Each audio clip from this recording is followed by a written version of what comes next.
সময় আমাদেরকে সবকিছু শিখিয়ে দেয়, অহংকার করার ফলটা বুঝিয়ে দেয়।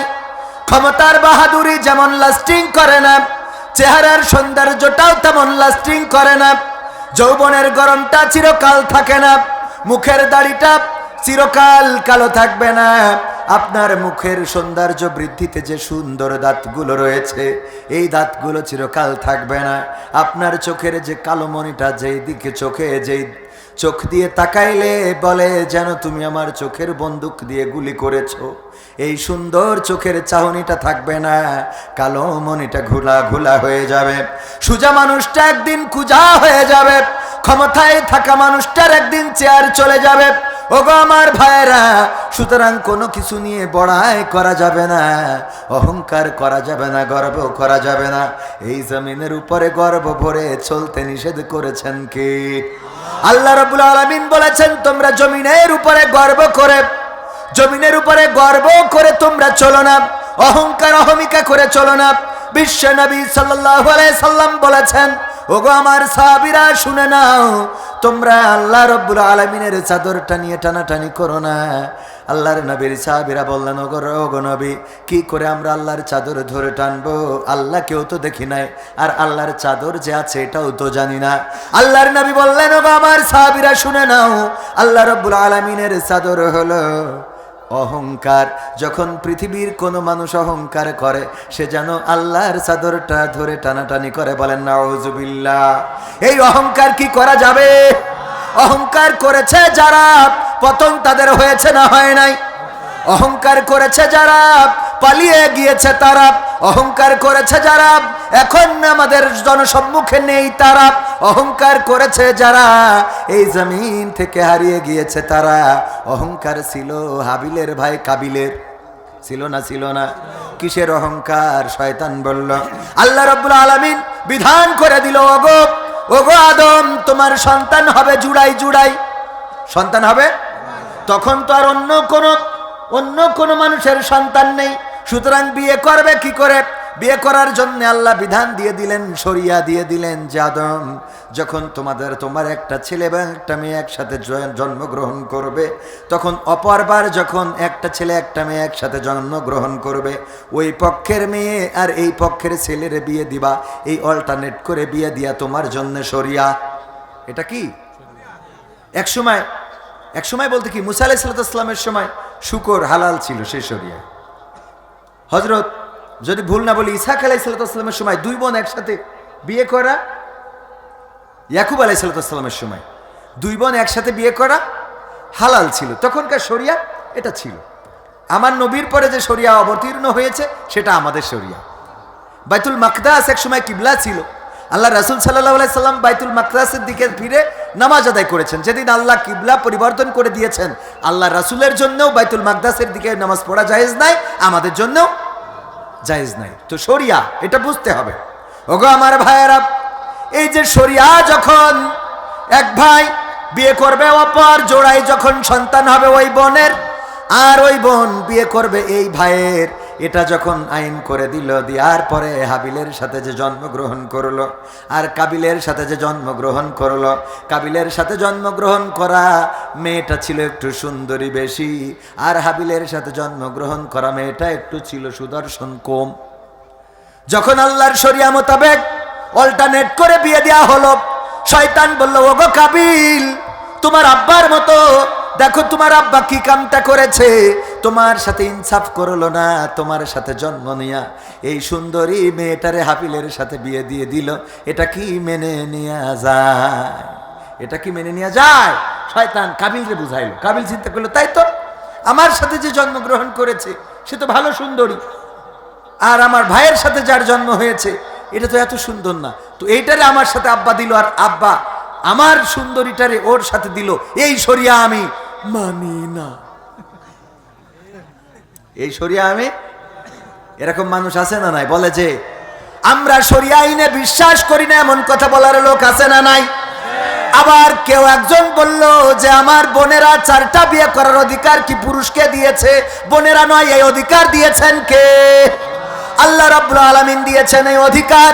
সুতরাং এই আইনের বিরুদ্ধে, এই অধিকারের বিরুদ্ধে যদি কেউ দাঁড়িয়ে যায় আল্লাহর কসম করে বলি তার ঈমান থাকবে না, থাকবে কথা কয় না।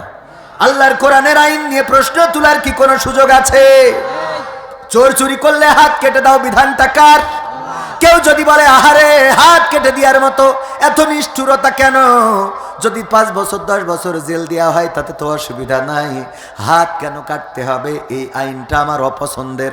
যদি এই কথা কেউ বলে রে, তাইলে তার ঈমান চলে যাবে রে।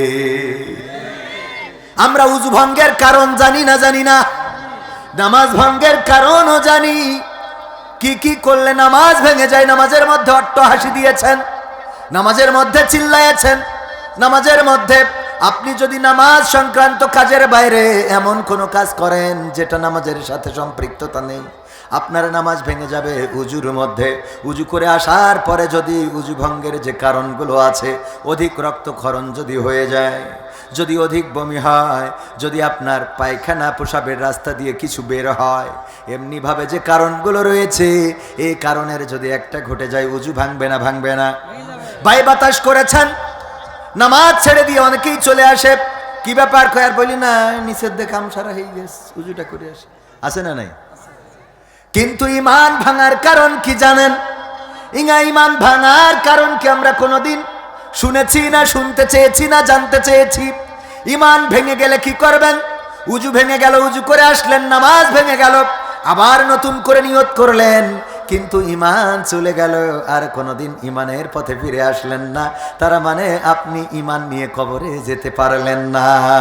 এবার ঈমান ভাঙার কারণের মধ্যে অন্যতম কারণ হলো, প্রধানতম কারণ হলো আল্লাহর দেওয়া আইন, আল্লাহর দেওয়া বিধানকে যদি কেউ অপছন্দ করে, যদি কেউ বলে আমরা শরিয়া আইনে বিশ্বাস করি না, তার ঈমান থাকে? যদি কেউ বলে চোর চুরি করলে হাত কেটে দাও, এই বিধানটা কেমন জানি ভালো লাগলে না, তার ঈমান থাকবে না, ঈমান ভেঙে যাবে। যদি কেউ বলে পুরুষরা 4টা বিয়ে করার অধিকার দিয়েছে, এমন সমাজ আমরা চাই না, এই কথা বললে তার ঈমান থাকবে। যদি সে জামাতের হয় তাও ঈমান থাকবে না, যদি সে হেফাজতের হয় তাও ঈমান থাকবে না, যদি সে চরমনার হয় তাও ঈমান থাকবে না। আর অন্য দলের হলি তো সেটা আপনারা বুঝে নেন, কথা কয় না। অন্যদের হলি কবে যে ও কি ঈমান আছে যে তাই আবার নতুন করে থাকবে, ঠিক না বেঠে? ঈমান থাকার জন্য, ঈমান আনার জন্য আল্লাহর কাছে নিবেদিত প্রাণ হতে হবে, গায়েবে বিশ্বাস স্থাপন করতে হবে। আল্লাহ বললেন যালিকাল কিতাবু লা রাইবা ফীহি হুদাল লিল মুত্তাকিন। ভাইরা আমার, এই জন্য মাথায় রাখতে হবে, ঈমান যদি ভেঙে যায় আর পুনরায় যদি ঈমান না আনেন, তাইলে কিন্তু ঈমান ভেঙে গেল, আর কবর পর্যন্ত যাবেন, ঈমান থাকবে না। ভাইরা আমার, যে কথা বলছিলাম, আল্লাহ বললেন যালিকাল কিতাবু লা রাইবা ফীহি হুদাল লিল মুত্তাকিন। এটা এমন একটা কিতাব যেই কিতাবের মধ্যে সন্দেহ করার কোনো অবকাশ নেই। কথাটা কার? আল্লাহ বললেন সন্দেহ করার অবকাশ নেই, আর আপনি সেখানে প্রশ্ন তুললেন, তার মানে আপনি ঈমানদার। এরপরে ঈমান হবে, এই সন্দেহ যে প্রকাশ করবেন না। তারপরে কি কাজ করতে হবে মুত্তাকি হওয়ার জন্য? আল্লাহ পরের আয়াতে বললেন আল্লাযীনা ইউমিনুনা বিল গায়ব ওয়া ইউকিমুনাস সালাত ওয়া মিম্মা রাযাকনাহুম ইউনফিকুন।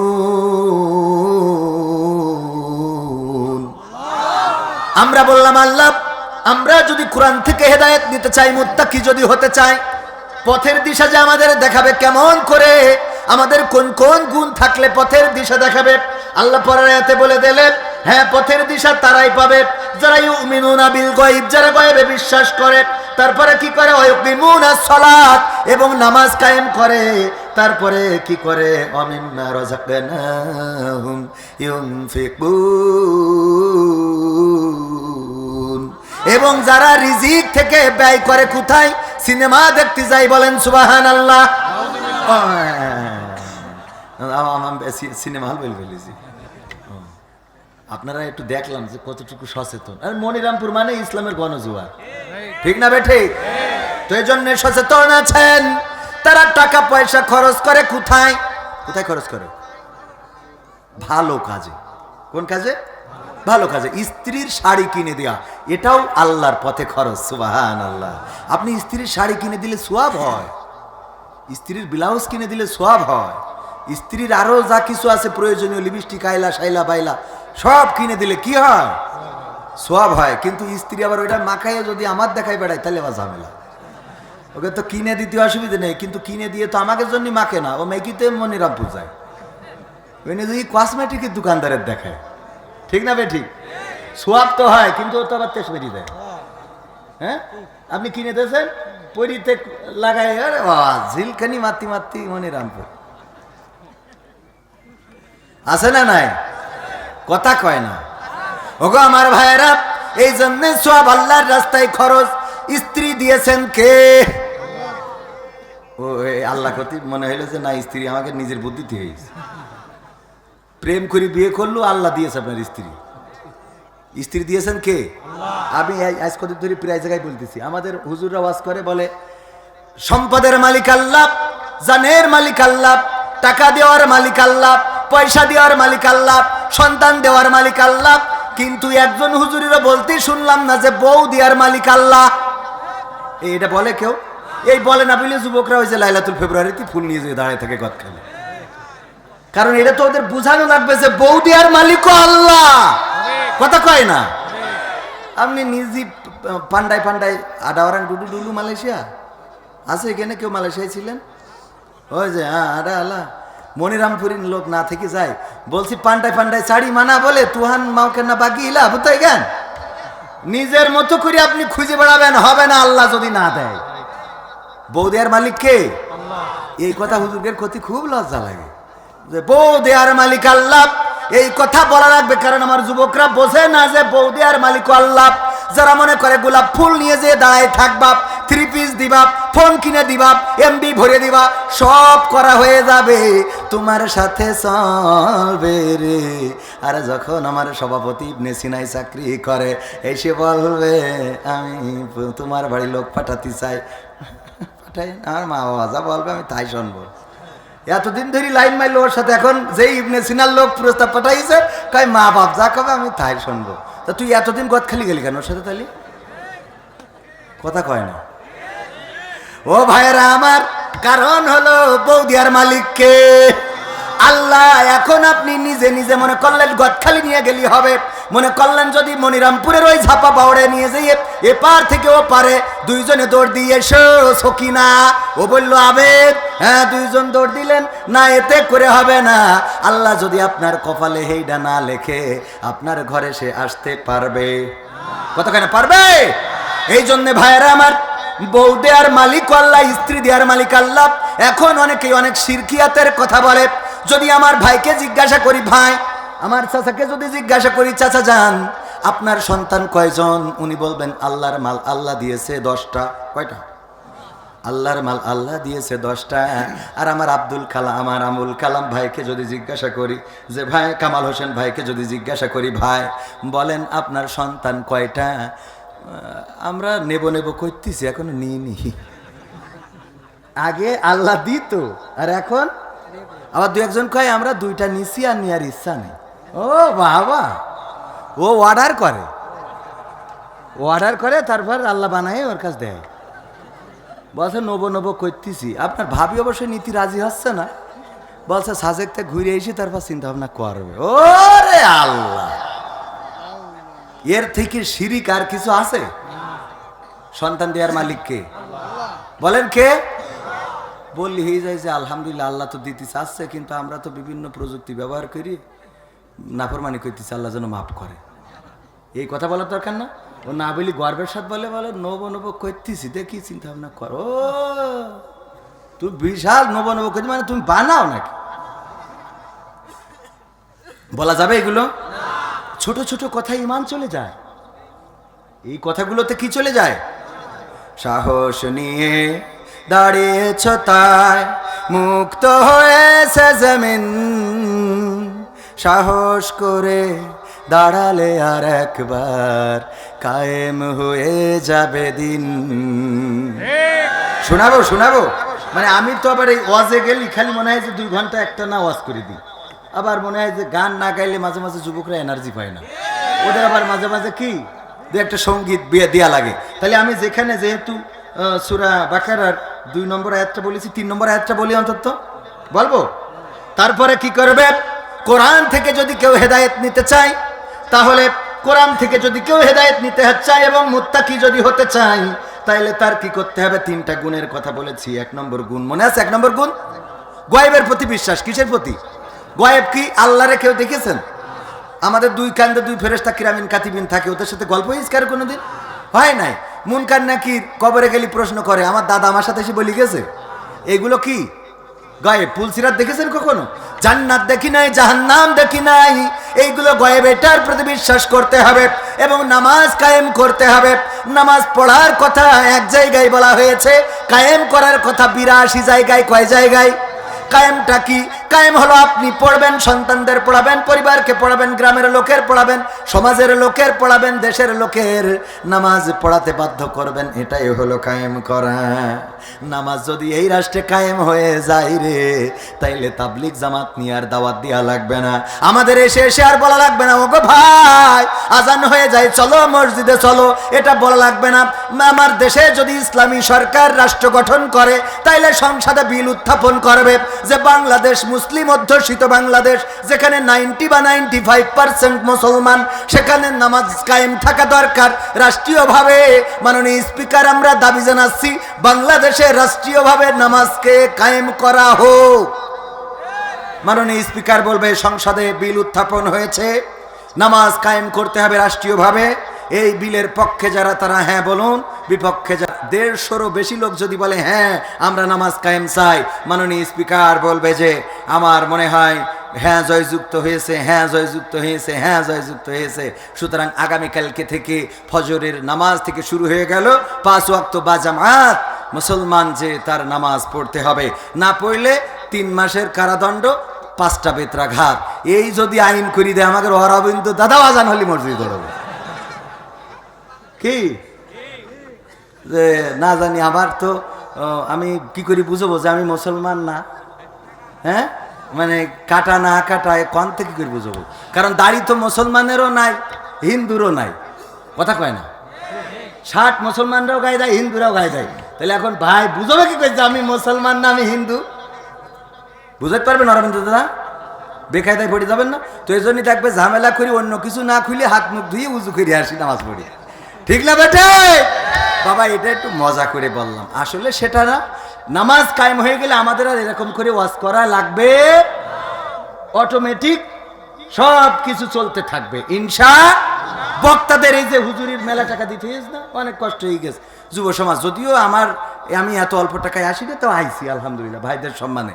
তো এখন এই যে টাকা দিতে কষ্ট হয়েছে না, আগামীতে আপনাদের ইসলাম কায়েম হয়ে গেলে এ ঝামেলা করা লাগবে না। আপনারা ইওনোর অফিসে যাবেন, যেই বলবেন আমাকে হুজুর লাগবে, আমরা ওয়াজ করবো, ইওনো সেট করবে, কার লাগবে তো ওই জায়গায় ইওনোর বলি দেবে।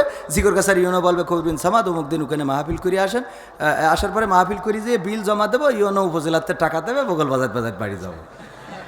হ্যাঁ কি ভাই, কোনো টেনশন আছে আপনাদের? আলহামদুলিল্লাহ ইসলাম কায়েম হয়ে গেলে।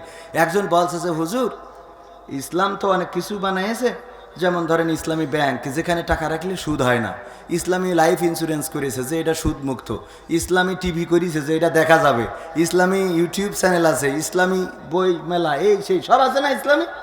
তা আমরা যারা বিড়ি খাই, তা এটা ইসলামী বিড়ি বইলে কিছু বানাবে কিনা? রাষ্ট্রে যদি ইসলাম খাই, এটা মানে ইবনে সিনার তো আছে ভাই। তো এখন ইসলামী বিড়ি বইলে কিছু হবে কিনা? আমি বললাম যে বাবা বিড়ি খান কের জন্য? তা বলছে খুব টেনশন হয়।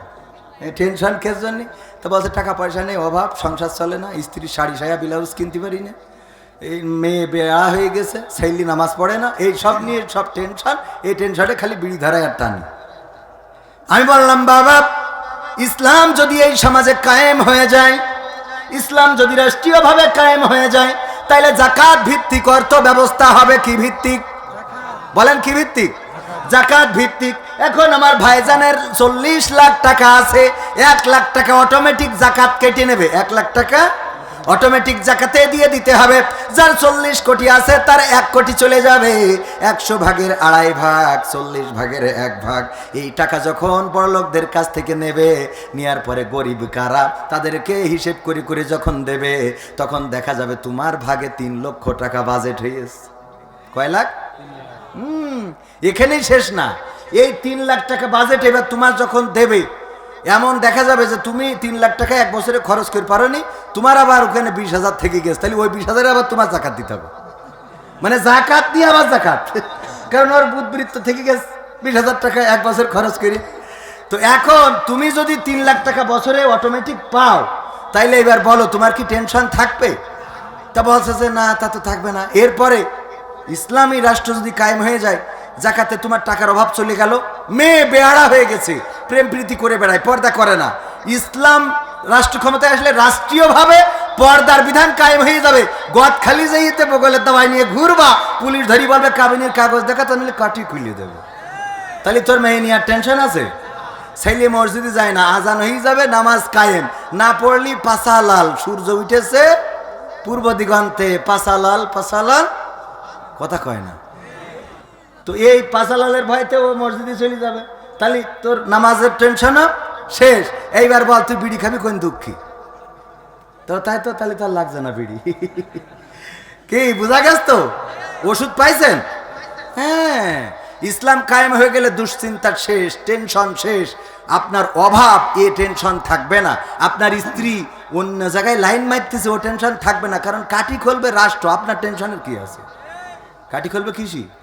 আপনি খালি অভিযোগ দিয়ে আসবেন যে আমার বউ আরেকজনের সাথে এই মতো লাইন মেরিছে, ব্যাস চেক করিতে আপনার বাড়ি নিশ্চিত। আবার ওই স্ত্রীরা বলছে তা হুজুর আমরা খালি মারি, ওরা মারে না কি? তো আপনারও মা বোনদেরও টেনশন নেই। আপনি ইসলামী রাষ্ট্র কেন চাবেন? কারণ আপনার স্বামী ওই চার দোকানে বসে বসে বেহুদা সিনেমা দেখবে, পরিমণি দেখবে, আর বিড়ি টানবে, আর বাড়ি যেয়ে আপনার সাথে নির্যাতন করবে, ওর কাঠি খুলে দেওয়া হবে। কথা কয় না? ইসলাম এত সুন্দর একটা রাষ্ট্র অবকাঠামো তৈরি করে দিবে, যেখানে শুধু শান্তি, শান্তি আর শান্তি থাকবে। বলেন সুবহানাল্লাহ। কি হবে বেঁচে থেকে অযথা বিদ্যা শিখে, যদি না গড়তে পারি শোষণবিহীন সমাজটাকে? কি হবে বেঁচে থেকে? কি হবে ছাত্র সেজে চুমু খেয়ে সনদ খানা, যদি হয় বিদ্যালয়টা না গাঞ্জাখোরদের আড্ডাখানা? কি হবে ছাত্র সেজে চুমু খেয়ে সনদ খানা, যদি হয় বিদ্যালয়টা নায়িকাদের আড্ডাখানা? এর চেয়ে মরাই ভালো, দেশ ছেড়ে যাওয়াই ভালো, এর চেয়ে মরাই ভালো, দেশ ছেড়ে যাওয়াই ভালো। কি হবে ধোকা দিয়ে বিবেকটাকে? কি হবে ধোকা দিয়ে বিবেকটাকে? কি হবে বেঁচে থেকে অযথা বিদ্যা শিখে, যদি না গড়তে পারি শোষণবিহীন সমাজটাকে? কি হবে বেঁচে থেকে? কি হবে যুবক নামের বোঝা হয়ে এই ধরাতে, যেখানে মা বোনেরা ধর্ষিতা হয় দিনে রাতে? ধর্ষণ আছে না নাই? এই যে ধর্ষণ, গণধর্ষণ এবং ধর্ষণ পরবর্তী হত্যা, কত নিকৃষ্টতম কাজগুলো এই সমাজে চলে। ওগো আমার ভাইয়েরা, ইসলাম যদি কায়েম হয়ে যায়, বিয়েটাকে সহজ করে দেওয়া হবে। বলেন সুবহানাল্লাহ। এখন আইন আছে 18 বছরের আগে বিয়ে করা যাবে না, আইন আছে না নাই? 18 বছরের আগে যদি বিয়ে করে, ওই যে সমাজ কর্মীরা আসে, তারপরে সাথে করে পুলিশ নিয়ে আসে, ওই ছেলেরেও ধরে নিয়ে যায়, ছেলের বাবারেও ধরে নিয়ে যায়, অনেক সময় মেয়ের বাবাকেও ধরে নিয়ে যায়, আছে না নাই? 18 বছরের আগে বিয়ে করা যাবে না, কিন্তু গদখালিতে 12 বছর, 9 বছর আর 14 বছর ঘুরে বেড়ায়, ওইগুলো নিয়ে কথা বলে। কথা কেন বলে? এইগুলো ঘুরে বেড়ানোর জন্যে ধর্ষণ হয়, আমার মা বোনেরা ধর্ষিতা হয়। কারণ হলো বিয়েটাকে কঠিন করা হয়েছে আর অন্যান্য কাজগুলোকে সহজ করা হয়েছে। ইসলাম যদি আসে তাইলে বিয়েটাকে সহজ করে দেওয়া হবে আর অন্যগুলো কঠিন করা হবে। সুতরাং মেয়ের চরিত্র, ইজ্জত, আবরুর মেয়েদের রক্ষা হবে, আর ছেলেরাও গুনাহ করার সুযোগ পাবে না। বলেন সুবহানাল্লাহ। ওগো আমার যুবকেরা, যদি বিয়ে করতে চাও, শীত যদি পার না করতে চাও, তাইলে মাথায় নিতে হবে এই সমাজে ইসলামী রাষ্ট্র কায়েম করা লাগবে, কোরআনের আইন কায়েম করা লাগবে। আর এই আইন যারা কায়েম করতে চায়, তারা যে দলের হয় হোক, কোনো অসুবিধা। অনেকেই মনে করে হুজুর মনে হয় বিভিন্ন দলের কথা বলি। আমি আমি কোনো দলের না, আমি আল্লাহর দলের। কার দলের? কার দলের? আমরা এই কোরআনে জামাতের আমিরির কথা, সরমনায়ের পীর সাহেবের, হেফাজতের আমিরির, বিএনপির কোন নেতার, আওয়ামী লীগের ওবায়দুল কাদেরের আছে এতে? নাই। কথাগুলো কার? তো এটার সাথে মানে কোন সংঘর্ষ কারো থাকতে হইতে পারে, অন্তত যে মুসলমান দাবি করে তার তো সংঘর্ষ হওয়া উচিত না, ঠিক না বে ঠিক? আপনি যদি মুসলিম হন তাহলে কোরআনের আইন যেহেতু আল্লাহর, আপনি যেটা ঘরে বসে বসে প্রতিদিন গুনগুন গুনগুন করে পড়েন, সেখানে আল্লাহ বললেন হুয়াল্লাযী আরসালা রাসূলাহু বিল হুদা ওয়া দীনিল হক লিইয়ুযহিরাহু আলাদ-দীনি কুল্লিহি ওয়ালাউ কারিহাল মুশরিকুন। এই আয়াতটা বিএনপির লোক পড়ে না, আওয়ামী লীগের লোক পড়ে না। কারণ কোরআন যদি পড়তে হয়, পুরো কোরআনটা যদি পড়তে হয়, এই আয়াতটা বাদ দিয়ে পড়ার কোনো সুযোগ আছে? আমার আল্লাহ বললেন, ওগো রাসূল, আমি আপনাকে পাঠালাম দিনে হক, সত্য দিন সহকারে তথা কোরআন সহকারে, যেন আপনি অন্য যত দিন আছে, অন্য যত দল আছে, অন্য যত ধর্ম আছে, সব ধর্ম, সব দল, সব মতের উপরে আমার দিনকে বিজয়ী করে দেখান, আল্লাহর দিনকে বিজয়ী করে দেখান। এই জন্যই পাঠিয়েছেন আল্লাহর রাসূলকে আল্লাহ রাব্বুল আলামিন, এবং বলেই দিয়েছেন এতে করে মুশরিকদের অন্তরের মধ্যে যতই জ্বালা পোড়া হোক না কেন কোনো অসুবিধা। কথা কয় না? কথাটা কার? আল্লাহ কি বললেন? যে সব দিনের উপরে, সব মতের উপরে কার মতকে বিজয়ী করতে হবে? কথা কয় না? কার মতকে? আল্লাহর মতকে যদি বিজয়ী করতে হয় তাইলে আল্লাহর দিনের পথ ধরতে হবে। এখন যদি বিএনপি থেকে ঘোষণা আসে আর কোন মানব রচিত মতবাদ নয়, আল্লাহর জমিনে আল্লাহর দিন চলতে হবে, তাইলে সেই বিএনপি হলো আল্লাহর দল। এখন যদি আওয়ামী লীগেরা বলে আমরা বুঝে ফেলেছি, আমরা এতদিন বুঝি নাই, ৭২-এর সংবিধান চেয়েছি, ৭২-এর সংবিধান ৭১-এর সংবিধান নয়, আল্লাহর জমিনে আল্লাহর দেওয়া সংবিধান অনুযায়ী দেশ চলবে, তাইলে সেই আওয়ামী লীগও করা যাবে না? যাবে না? জামাত ইসলাম যদি বলে আল্লাহর জমিনে কোরআনের আইন চালাবো না, আমরা পাশ করার পরে ডাক্তার শফিকুর রহমান এবং আমাদের প্রধান অতিথি জনাব মোহাম্মদ কামাল হোসেন যা লিখে দেবে সেই অনুযায়ী দেশ চলবে, তাহলে কি সেই জামাত ইসলাম করা যাবে? কথা কেনা যাবে? এইটাই হলো আমার আজ। আপনি মিলাবেন কোরআন দিয়ে, আপনি মিলাবেন হাদিস দিয়ে, আপনি মিলাবেন আমার রাসূলের চরিত্র দিয়ে, আপনি মিলাবেন আমার রাসূলের আদর্শ দিয়ে। রাসূলের আদর্শ, চরিত্র, ব্যবহার যেই মানুষটার সাথে যায় সেই মানুষকে ইক্তেদাহিতু বেহজাল ইমাম বলতে কোনো অসুবিধা নাই। কিন্তু যেই মানুষটার মধ্যে আল্লাহর রাসূলের চরিত্র আদর্শ নাই, সেই মানুষ যদি বলে আমরা মদিনার ইসলাম মানি, বুঝবেন আসলে কোনো ইসলামই মানে না। আছে না নাই? অনেকেই বলে কিন্তু মানে। আল্লাহর রাসূলের ইসলাম যদি মানে, মুখে দাড়ি থাকার দরকার আছে না নাই? কারণ দাড়ি হলো কার সুন্নাত? আল্লাহ রাসূলের সুন্নাহ। শুধু সুন্নাহ না, এটা এমন একটা গুরুত্বপূর্ণ সুন্নাহ, আল্লাহর নবীর এই সুন্নাহটা পৃথিবীতে যতগুলো সুন্নাহ আছে সব সুন্নাহ দুনিয়ায় রেখে যেতে হবে। আপনি মেসওয়াক করতেন, মেসওয়াকটা থেকে যাবে। আপনি মিষ্টি খাইতেন, খাওয়ার শেষে সেটাও থেকে যাবে। আপনি জুব্বা পরতেন রাসূলের সুন্নাহ মেনে, সেটাও থেকে যাবে। আপনি টুপি মাথায় দিতেন রাসূলের সুন্নাহ মেনে, থেকে যাবে। শুধুমাত্র একটা সুন্নাহ আপনার সাথে কবরে যাবে, সেটা হলো আপনার মুখের দাড়িটা। আমার রাসূলের এই মার্কা, এই প্রতীকটা আপনার সাথে কবরে যাবে। যখন বলবে মান রব্বুকা ওয়া মান দীনুকা ওয়া মান নাবিয়ুকা, আপনি যদি বলতে পারেন আমার রব আল্লাহ, আমার দ্বীন ইসলাম, আর রাসূল আমার নেতা, এই কথা যদি বলেন, অথবা কোন বর্ণনায় এসেছে রাসূলকে দেখানো হবে সাল্লাল্লাহু আলাইহি সাল্লাম এবং বলা হবে ইনিকে, আপনি বলবেন এটা আমার নেতা, তখন ফেরেশতারা বলবে এটা যদি তোমার নেতা হইতো তাইলে তোমার নেতার মুখে দাড়ি আছে, তোমার দাড়ি কই? ধরা খাবো না? ওগো আমার ভাইরা, পার পাওয়া যাবে না। আমার সমস্ত জায়গায় আমি প্রতীক লাগালাম, দাড়ি পাল্লা, কি পাল্লা, এখানে মাথায়, কপালে, পাঞ্জাবি, এখন সব তো মার্কা আলা জিনিস পাওয়া যাচ্ছে না? সব লাগাইছি, লাগানোর পরে যেদিন তারেক রহমান বাংলাদেশের আগামী প্রজন্মের জন্য যিনি অবিসংবাদিত নেতা হতে পারতেন অথবা পারবেন, আল্লাহ কবুল করুন, পড়েন আমিন। এই তারেক রহমান যখন দেশে আসবে, সব জায়গায় দাড়িপাল্লা লাগায় আমি যে যদি বলি, ওগো তারেক রহমান আমি আপনার ভালোবাসি, সারা জায়গায় কি মানবে? তারেক রহমান ভদ্রতার কারণে কিছু না বললেও আশেপাশে যেসব নেতাগুতা থাকবে ওরা তো মানে কুশাই মারি ফেলবে, ঠিক না বে ঠিক? কবে ও ঢুকলো কেন কেন?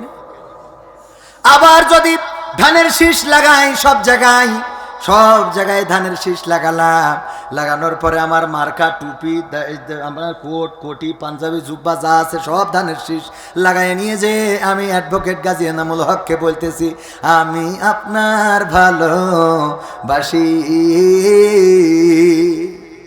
অ্যাডভোকেট এনামুল হক বলবে যে আমি তো বয়স হয়েছে, আমরা তো মারা আসলে এটা যায় না, আপনি এক কাজ করেন, এই লোকজন এক কাজ করে রাস্তায় করি পাবনায় থেকে এসো, কনে থেকে এসো ভদ্রতার সাথে, কারণ ও আমার এসি বলে ভালোবাসি, সব জায়গায় ধানের শীষ, কথা কয় না। প্রতিটা দলের প্রতীক আছে না নাই? আল্লাহ রাসূল সাল্লাল্লাহু আলাইহি সাল্লামেরও কিছু প্রতীক আছে, সেই প্রতীকের মধ্যে টুপি, দাড়ি, পাঞ্জাবি, জুব্বা, মেসওয়াক, খাওয়ার শেষে মিষ্টি খাওয়া, এইগুলোর পাশাপাশি আরো কিছু আছে। আল্লাহ রাসূল সাল্লাল্লাহু আলাইহি সাল্লাম দিন কায়েমের জন্য নিজ হাতে তরবারি ধরে লড়াই করেছে না করে নাই? লড়াই শুধু করেন নাই, আল্লাহ রাসূল দিনের দাওয়াত দিতে যে মার খেয়েছেন, আবু জাহেল মাথা ফাটিয়ে দিয়েছেন, কপাল ফেটে রক্ত বেরিয়েছে, রক্ত ফিনকি দিয়ে বের হয়েছে। আল্লাহ রাসূল সাল্লাল্লাহু আলাইহি সাল্লাম নামাজে দাঁড়িয়েছেন, উটের মরা পচা নাড়ি ভুড়িগুলো চাপিয়ে দিয়েছে, আল্লাহর নবীকে দেশ থেকে বিতাড়িত করেছে। তায়েফের রাস্তায় আল্লাহ রাসূল সাল্লাল্লাহু আলাইহি সাল্লাম রক্তাক্ত হয়েছে, পড়ে গিয়েছেন, আবার ধাক্কা দিয়ে সামনে দিয়েছে, আবার পড়েছেন, আবার সামনে দিয়েছে। ওগো আমার যুবকেরা, যেই রাসূল সাল্লাল্লাহু আলাইহি সাল্লাম এত কষ্ট করলেন কিসের জন্য, কাদের জন্য? আজকের আমার কলেজার টুকরা যুবকেরা, আমাদের পরকালের ময়দানে তুমি যারে ভালোবাসো, আমার মা, আমার বাবা, আমার বউ, আমার সন্তান, আমার প্রেমিকা, আমার প্রেমিক, কেউ পরকালের ময়দানে আমার পরিচয় দিবে না, একমাত্র শুধুমাত্র আমার নবী সাল্লাল্লাহু আলাইহি সাল্লাম আমাকে উম্মত বলে পরিচয় দিবেন। বলেন আল্লাহু আকবার। এত ভালোবাসেন, যেই ভালোবাসাকে কেন্দ্র করে কয়েকদিন আগে বিনোদিয়া পার্কে মহেশপুর নাকি ঝিনেদার কোটচাঁদপুর না কোন থানার জানো প্রেমিক প্রেমিকা একসাথে এসে বিষ পান করেছে, যে দুইজন যদি ওরা বিয়ে করে, যেহেতু ওর আগের পক্ষে বউ আছে, বাচ্চাও আছে, আগের একটা বউ আছে, পক্ষের বাচ্চাও আছে, এখন প্রেম করে ফেলেছে এমন একটা মেয়ের সাথে যে তার পরিবারও মানতে চাইবে না, আবার ওই মেয়ের পরিবারও মানতে চাইবে না যে কেন বিবাহিত ছেলেকে বিয়ে করেছো। এই জন্যে বিনোদিয়া পার্কে আগে ঘুরে নিয়েছে যতটুকু ঘোরা যায়, তারপরে দুইজনে যৌথভাবে একযোগে বিষ তেল খেয়েছে, ছেলেটা মরিয়েছে, মেয়েটা ফাঁকি মেরিয়েছে। মেয়েরা বাড়িরা খুব চালাক, ওর কায়দা করে খাওয়াই দিয়ে তো একটু কোন রকম সান্ত্বনা পুরস্কার। এই সত্যি বলছি না মিথ্যা বলছি? এই খবর আপনারা জানেন না ভাইয়েরা আমার? এই যে বিনোদিয়া পার্কে বিষ খাইলো, ঘাস মরা ওষুধ খাইলো, ছেলে মারা গেল, দুনিয়া ছেড়ে চলে গেল, মেয়েটা এখনো বেঁচে আছে। এই যে প্রেম, এই যে ভালোবাসা, এই ভালোবাসা পরকালের ময়দানে কোনো কাজে দিবে না, কেউ আপনার পরিচয় দিবে না। আল্লাহর নবী সাল্লাল্লাহু আলাইহি সাল্লাম মুনাজাতে একদিন বলছিলেন, ওগো রব, যেদিন স্ত্রী তার সন্তানের পরিচয় দিবে না, সন্তান তার মায়ের পরিচয় দিবে না, মা তার সন্তানের পরিচয় দিবে না, স্বামী তার স্ত্রীর পরিচয় দিবে না, স্ত্রী স্বামীর পরিচয় দিবে না, ভাই বোনের পরিচয় দিবে না, বোন ভাইয়ের পরিচয় দিবে না, বন্ধু বন্ধুর পরিচয় দিবে না, ওই পরকালের ময়দানে আমি যেন আমার স্ত্রী খাদিজাকে না হারাই। এই দোয়া করছিলেন কে? বিশ্বনবী সাল্লাল্লাহু আলাইহি সাল্লাম। তিনি পর্যন্ত দোয়া করেছেন যেন আমার স্ত্রীকে আমি না হারাই। তার কারণ হলো ওই দিন সবাই সবাইকে হারিয়ে ফেলবে। মা সন্তানকে হারিয়ে ফেলবে, সন্তান মাকে হারিয়ে ফেলবে, স্ত্রী স্বামীকে হারিয়ে ফেলবে। এমনকি পরিচয় নিয়ে যদি কেউ সামনে দাঁড়ায়, সন্তান যদি বলে ওগো বাবা আমি আপনার কলিজার টুকরা সন্তান, আজ বড্ড বিপদে পড়ে গেছি, বাবা বলবে আমার দুনিয়ার পরে সন্তান ছিল এটা তো মনে পড়ে না, কে তুমি আমার সামনে থেকে দূর হও, দূর হও। শুধুমাত্র একমাত্র আমার নবী আখরি জামানার পয়গম্বর হযরত মুহাম্মদ সাল্লাল্লাহু আলাইহি সাল্লাম তিনি সিজদায় পড়ে থাকবেন।